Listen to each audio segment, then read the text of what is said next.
Hi, Mary. Sorry to bother you at work. What can I do for you? I couldn't greet you yesterday because you were hiding, so I came to you. Nicole had noticed me. I think you may have realized, but I'm dating John. My name is Mary. At 35, I'm a nurse at the largest hospital in this region. I'm a mother of a 3-year-old and 5-year-old sons, forming a family of 4 with my husband, John, who's 5 years older than me. John works as a doctor at a clinic near our home. Originally, he was a physician at the hospital where I now work, but when we had children, he started working at the more flexible clinic, without night shifts. Since I have a husband who is a doctor, I could live without working, but somehow doing housework at home doesn't suit me, so I've kept my job as a nurse. Of course, balancing work and parenting is dizzyingly busy. I get up early in the morning, prepare the kids' lunches, handle household chores like the family's breakfast and laundry, then drop off the kids at daycare on my way to work.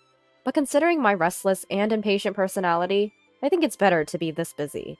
John, on the other hand, only needs to be at the clinic at 9 o'clock, so he sleeps until about 8. So when John wakes up, the kids and I are already gone. He goes to work leisurely, finishes his evening consultations, and returns home around 9, after tidying up. By that time, I'm at my peak of tiredness, having finished the kids' dinner, bath, cleaning up their daycare bags, and finally putting them to bed. Still, I make sure to prepare John's dinner and clean up, and I have no complaints about him not helping with the housework. Rather, if clumsy John tried to do the housework, it'd be a hassle to redo it, so I don't even want him to help. Mary, thank you, as always. The dinner was delicious today, too. He always appreciates me like this, and these words make me happy.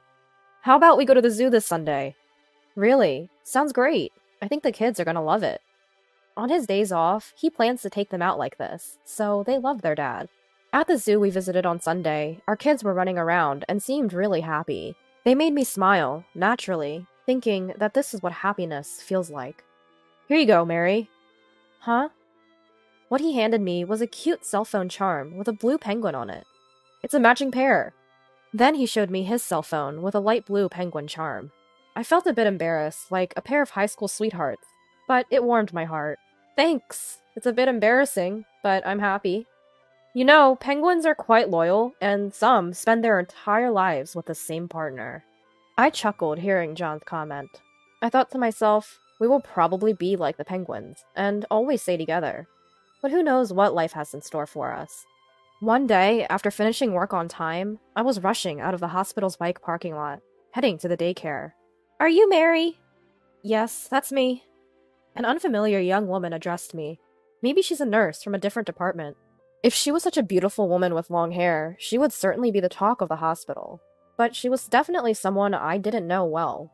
I'm Nicole. I've always been grateful for John's support, and I saw you by chance and thought I'd say hello. I'm sorry if I startled you.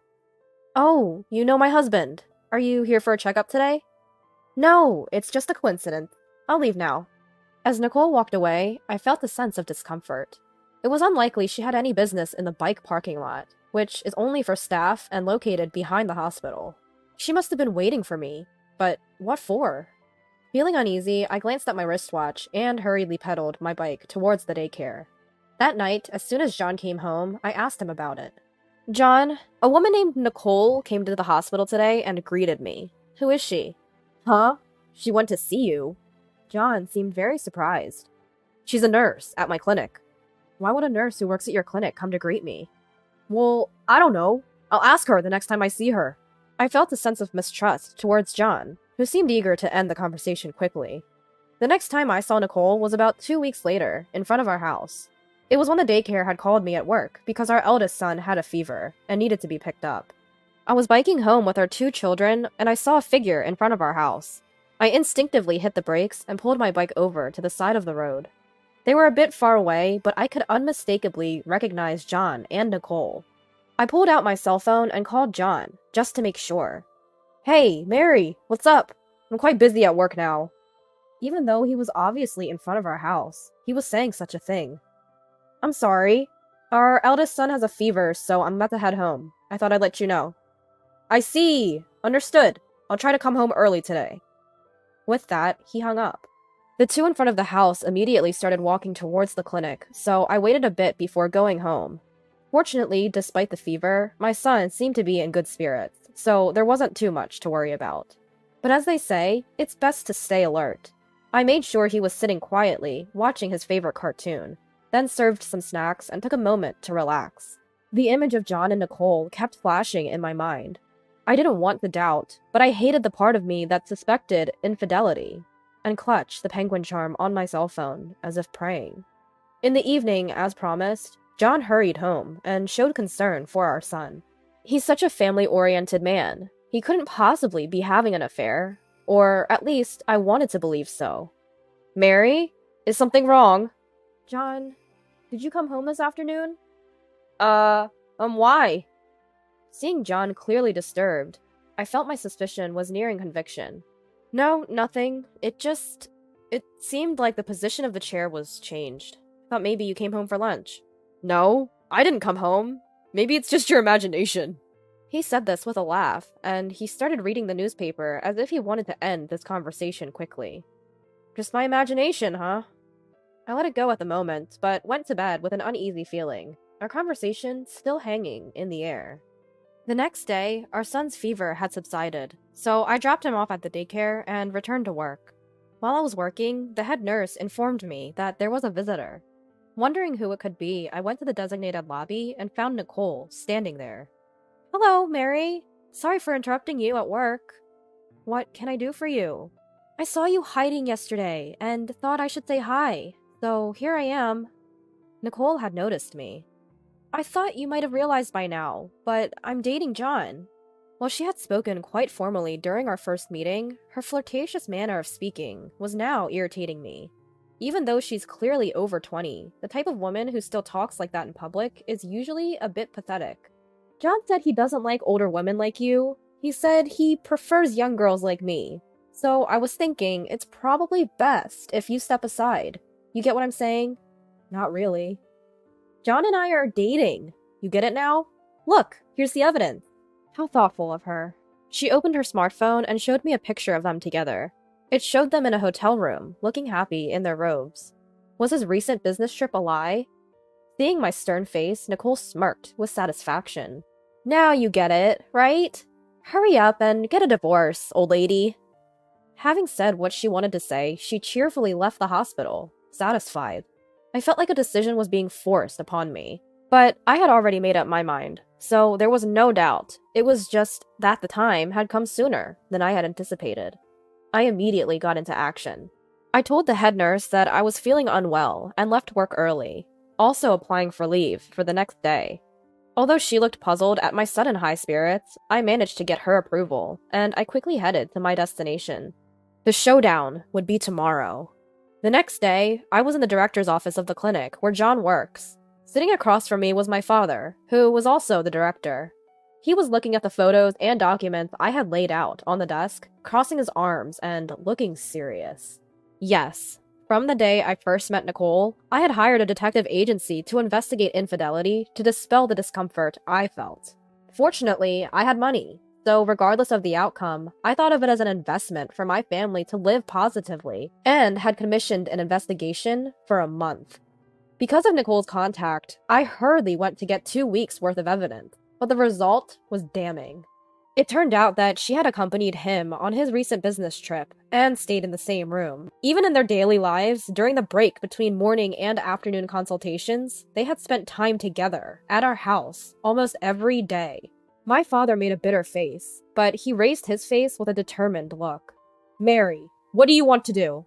Consider the children and give your answer carefully. I'm getting a divorce.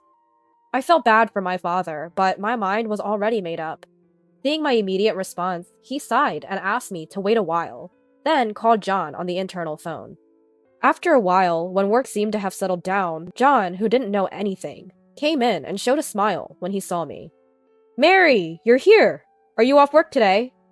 The smile faded from his face when he noticed the photos spread out on the table. His face gradually turned pale as he continued to stare at them. What is this? John, you were having an affair with Nicole. With this much evidence, you can't deny it. We're getting a divorce. What? Divorce? Why? This was just a fling. What I value is you and our family. Nicole came to disturb my work. She told me that you're not interested in old women like me. That's not true. You're beautiful, and you're not an old lady. Dad, call Nicole. Startled by my words, my father hurriedly calls Nicole. Doctor, you called for me? Nicole, in a good mood from being personally called by the director, comes in. She noticed that I was facing John, and I could see a smirk on her face. Nicole, could you explain these pictures? Nicole glanced at the photos spread on the table, her eyebrows furrowing slightly, but then she smirked, as if to brush it off. I apologize, Doctor. John and I are dating. Of course, I know about Mary, but I could support him as a housewife. This way, he can concentrate on his work and feel relieved as a father, don't you think? It seemed Nicole had mistaken my father for John's father. John was so pale, he seemed to be at a loss for words. Mary, have you decided to break up with John? I will give you severance pay, and I will take good care of your children, so please, don't worry. I had to chuckle a bit at Nicole's theatrical speech. Was I actually laughing? I could see that Nicole didn't find it funny, and she seemed a bit irritated. It's not severance pay, it's alimony. And since I'll be raising the kids, I'll need child support from John. Well, that can't be helped then. But I'm happy you agreed to the divorce. Now I can be with John. Stop it. John muttered something, but Nicole, who was on a roll, didn't seem to hear it. Well then, as soon as you're ready, could you leave the house? Stop it! John grabbed Nicole's shoulder to silence her, and Nicole, who didn't expect to be stopped, looked up at him in surprise. Nicole, I'm sorry. It was just a fling. My family is important to me, and I can't be with you. As John said this, I could see the color drain from Nicole's surprised face. Why? You told me you would divorce and marry me. You said you'd make me the wife of the future director, and I believed you. I'm sorry. I don't understand. You told me you're not into such an old lady. She's always at work, not at home. You said yourself how lonely you are. It felt like I was watching a messy breakup unfolding right in front of me. I'm an impatient person by nature, so I was starting to lose my patience. That's enough! I'm getting a divorce from John. I'll be seeking alimony from both of you. And John, you need to pay child support, too. That's all. As I tried to conclude the conversation, my father, understanding my character, chuckled and interjected. Well, since my daughter said her piece. Sorry, John, but it ends here. Wait, did you just say your daughter? My child is Mary, and John is my son-in-law. John, I certainly considered you as my heir, but I guess that's out of question now. That house is mine, so the one who needs to leave is you. John is your son-in-law? He never told me that. What happens if he's no longer the heir? Can't he live in that big house anymore? Nicole was starting to panic all by herself. Mary, I'm truly sorry. Suddenly, John fell to his knees and bowed deeply to me. Nicole was nothing more than a fling. I can't ask for your forgiveness, but could you possibly give me another chance? The desperate bowing was probably because he was on the verge of losing his job.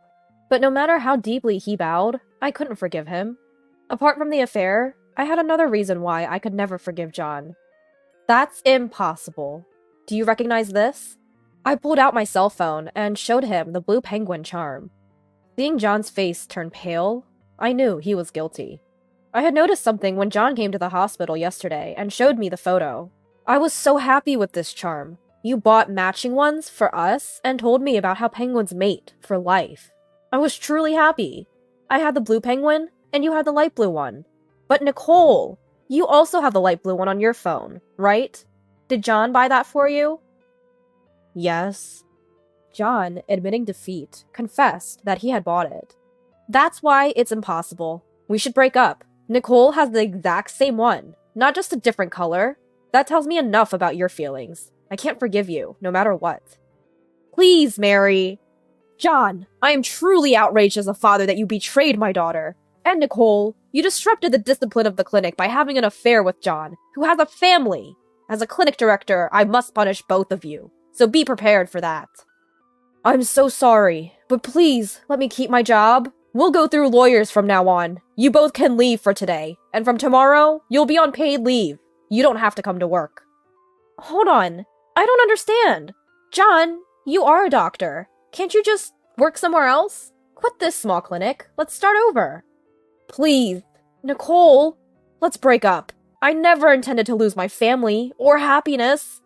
Are you freaking serious? You deceived me.